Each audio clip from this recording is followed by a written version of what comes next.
ಬೆಂಗಳೂರನ್ನ ಸರ್ಕಾರ ಬ್ರ್ಯಾಂಡ್ ಬೆಂಗಳೂರು ಮಾಡೋದಕ್ಕೆ ಹೊರಟಿದೆ. ಆದರೆ ಬೆಂಗಳೂರಿನಲ್ಲಿ ಮೂಲಭೂತ ಸಮಸ್ಯೆಗಳು ಮಾತ್ರ ಬಗೆಹರಿತಾ ಇಲ್ಲ. ಇದಕ್ಕೆ ತಾಜಾ ಉದಾಹರಣೆ ಅಂತಂದರೆ ಯಶವಂತಪುರ ವಿಧಾನಸಭಾ ಕ್ಷೇತ್ರದ ತಿಪ್ಪೇನಹಳ್ಳಿಯ ಶ್ರೀಕಂಠಪುರ ನಿವಾಸಿಗಳ ಸಮಸ್ಯೆ. ಎಷ್ಟು ಒದ್ದಾಡ್ತಾ ಇದ್ದಾರೆ ಅವರು ಮೂಲಸೌಕರ್ಯಗಳಿಲ್ಲದೆ ಅಂತ ನೀವೇ ಒಂದ್ಸರ್ತಿ ನೋಡಿ ಗೊತ್ತಾಗುತ್ತೆ. ಯಶವಂತಪುರ ಕ್ಷೇತ್ರದ ತಿಪ್ಪೇನಹಳ್ಳಿ ಸಮಸ್ಯೆಗೆಂದು ಮುಕ್ತಿ, ಕಾಲುವೆ ಒತ್ತುವರಿಯಿಂದ ಶ್ರೀಕಂಠಪುರ ನಿವಾಸಿಗಳಿಗೆ ಸಮಸ್ಯೆ.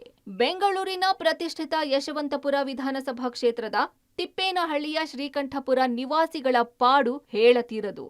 ಈ ಭಾಗದ ಸುತ್ತಮುತ್ತಲಿನ ಜನ ಮನೆಯಲ್ಲಿ ಇರೋಕೂ ಆಗದ ಸ್ಥಿತಿ ನಿರ್ಮಾಣವಾಗಿದೆ. ಶ್ರೀಕಂಠಪುರ ಕಾಲುವೆ ಒತ್ತುವರಿಯಾಗಿ ತಿಪ್ಪೇನಹಳ್ಳಿಯ ವಿವಿಧ ಬಡಾವಣೆಗಳಿಂದ ಬರುವ ಸ್ಯಾನಿಟರಿ ನೀರು ಸಮಸ್ಯೆ ತಂದೊಡ್ಡಿದೆ. ಚರಂಡಿ ನೀರು ಹಾಗೂ ಮಳೆ ನೀರು ಮೂರು ಒಂದೆಡೆ ಸೇರಿ ದುರ್ವಾಸನೆ ಬರುತ್ತಿದೆ.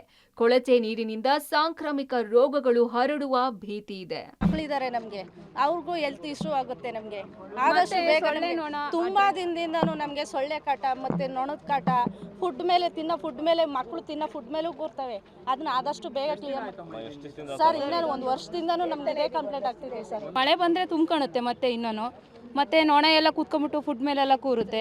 ಮಕ್ಳು ಹೆಲ್ತ್ ಪ್ರಾಬ್ಲಮ್ ಆಗ್ತಾ ಇದೆ. ಮೇಲೆ ಕುಡಿಯೋಕೆ ಆಗಲ್ಲ ಮಲ್ಕೊಂಡಾಗೆ, ಅದೇ ಹೆಲ್ತ್ ಪ್ರಾಬ್ಲಮ್ ಆಗ್ತಾ ಇದೆ. ಇವ್ರು ಬರ್ತಾರೆ, ಒಂದು ತಿಂಗಳಿಗೆ ಒಂದ್ಸರಿ ಆಫೀಸರ್ಸ್ ಎಲ್ಲ ನೋಡ್ಕೊಂತಾರೆ, ಮಾಡ್ತೀವಿ ಅಂತಾರೆ, ಹೋಗ್ತಾರೆ ಅಷ್ಟೇ. 1 year ಇಂದ ಬರೀ ಇದೇ ಹೇಳ್ತಾ ಇದ್ದಾರೆ. ಇನ್ನೇನು ನಾಳೆ ಸ್ಟಾರ್ಟ್ ಮಾಡ್ತೀನಿ ಅಂತಾರೆ ಅಷ್ಟೇ. ಯಾರು ಬರ್ತಾನೆ ಇಲ್ಲ, ಸುಮ್ಮನೆ ನೋಡೋದು ಹೋಗೋದು ಅಷ್ಟೇ. ಮಾಡ್ತೀವಿ ಅಂತ ಹೇಳ್ತಾರೆ. ಸ್ಥಳಕ್ಕೆ ಎಂಎಲ್ಸಿ ಟಿಎನ್ ಜವರಾಯಿಗೌಡ ಭೇಟಿ, ಸ್ಥಳೀಯರ ಸಮಸ್ಯೆ ಆಲಿಸಿ ಬಗೆಹರಿಸುವ ಭರವಸೆ. ಇನ್ನು ಸ್ಥಳಕ್ಕೆ ಎಂಎಲ್ಸಿ ಟಿಎನ್ ಜವರಾಯಿಗೌಡ ಭೇಟಿ ನೀಡಿದ್ರು. ಸ್ಥಳೀಯರ ಸಮಸ್ಯೆ ಆಲಿಸಿದ್ರು. ಜನ ಸಮಸ್ಯೆ ಬಗೆಹರಿಸುವಂತೆ ಮನವಿ ಮಾಡಿದ್ರು. ಎಂಎಲ್ಸಿ ಜವರಾಯಿಗೌಡ ಕೂಡಲೇ ಸ್ಥಳೀಯ ಜಲಮಂಡಳಿಯ ಎಇ ಮಂಜುನಾಥರನ್ನು ಕರೆಸಿ ಸಮಸ್ಯೆ ಬಗೆಹರಿಸುವ ಪ್ರಯತ್ನ ಮಾಡಿದ್ರು. ಕಾಲುವೆಗೆ ಮಣ್ಣು ತುಂಬಿದ್ದು, ಕಾಲುವೆಗೆ ಬರೋ ತ್ಯಾಜ್ಯ ನೀರಿನ ಲಿಫ್ಟಿಂಗ್ಗೆ ಸ್ಟೇಷನ್ ನಿರ್ಮಾಣ ಮಾಡುವ ಬಗ್ಗೆ ಚರ್ಚೆ ನಡೆಸಿದ್ರು. ಪ್ರಾಜೆಕ್ಟ್ನಿಂದ ಸ್ಯಾನಿಟ್ರಿ ವರ್ಕ್ನ ಕಾಮಗಾರಿ ನಿರ್ವಹಿಸಿದ್ದಾರೆ. ಅವರು ಎಲ್ಲ ಕಡೆ ತಂದು ಡೌನ್ ಸ್ಟ್ರೀಮ್ಗೆ ಅಲ್ಲಿ ಸ್ಯಾನಿಟ್ರಿ ಸೂರೇಜ್ ವಾಟರ್ನ ಬಿಟ್ಬಿಟ್ಟಿದ್ದಾರೆ. ಅವ್ರಿಗೂ ಜನಗಳು ಸಹ ಇಲ್ಲಿ ಆಗ್ರಹ ಮಾಡ್ತಾಯಿದ್ದಾರೆ, ಈ ವಾಸನೆಯಿಂದ ನಮ್ಮ ಮುಕ್ತಿಗೊಳಿಸಿ ಅಂತ ಮಾಡ್ತಾರೆ ಅಂತ ಒಂದು ನಂಬಿಕೆ ಇದೆ. ಅದ್ರ ಮೇಲೆ ಅವರು ಬಂದು ಇನ್ಸ್ಪೆಕ್ಟ್ ಮಾಡಿದ್ದಾರೆ. ಪರಿಹಾರ ಆಗುತ್ತೆ, ಇನ್ನೊಂದು 2 ತಿಂಗಳಲ್ಲಿ ಕಾಮಗಾರಿ ಮುಗಿಸ್ಕೊಡ್ತೀವಿ ಅಂತ ಹೇಳಿದ್ದಾರೆ.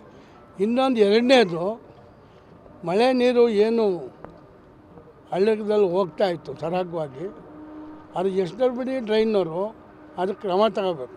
ಇಲ್ಲಿ ಪಂಪಿಂಗ್ ಸ್ಟೇಷನ್ ಆಗುತ್ತೆ. ಈಗ 1 ತಿಂಗಳಲ್ಲಿ ಈಗ ಟೆಂಪ್ರರಿ ಮಾಡೋ ಅಂತ ಸೊಲ್ಯೂಷನ್ ಆಗಿದ್ರೆ ಯಾವತ್ತೋ ಮಾಡ್ಬಿಡ್ತಾ ಇದ್ವಿ. BWSSB ಆಗಲಿ ಅಥವಾ BBMP ಯಾವತ್ತೋ ಇದು ಟೆಂಪ್ರರಿ ಸೊಲ್ಯೂಷನ್ ಮಾಡ್ಲಿಕ್ಕಾಗಲ್ಲ. ಯಾಕಂದ್ರೆ ನೀರು ಕಂಟ್ರೋಲ್ ಮಾಡ್ಲಿಕ್ಕಾಗಲ್ಲ. ಇನ್ನೊಂದು ತಿಂಗಳಲ್ಲಿ ಈಗ ನಾವು ಪಂಪಿಂಗ್ ಸ್ಟೇಷನ್ ಆಗುತ್ತೆ, ಅಲ್ಲಿಂದ ಲಿಫ್ಟ್ ಮಾಡ್ತೀವಿ. ಸೀವೇಜ್ಗಳಿಂದ ಕ್ಲಿಯರ್ ಆಗುತ್ತೆ. ಒಂದು ನಮ್ಮ ಸೀವೇಜ್ ಪಾರ್ಟಿಂದ ಕ್ಲಿಯರ್ ಆಗುತ್ತೆ.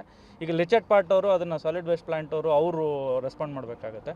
ಇನ್ನು ಡ್ರೈನ್ ಪಾರ್ಟ್ದು ಇನ್ನು ಯಾರು ಸಂಬಂಧಪಟ್ಟವರು ರೆಸ್ಪಾಂಡ್ ಮಾಡಬೇಕು. ಒಟ್ನಲ್ಲಿ ಶೀಘ್ರದಲ್ಲೇ ಗಲೀಜು ನೀರು ತೆರವು ಮಾಡಬೇಕಿದೆ. ಬಿಬಿಎಂಪಿ ಹಾಗೂ ಜಲಮಂಡಳಿ ಮಧ್ಯಸ್ಥಿಕೆ ವಹಿಸಿ ವರ್ಷಗಟ್ಟಲೆ ಇರೋ ಈ ಸಮಸ್ಯೆಯನ್ನು ಬಗೆಹರಿಸಬೇಕಾಗಿದೆ. Aruna Shiraguppi, public TV, Bengaluru.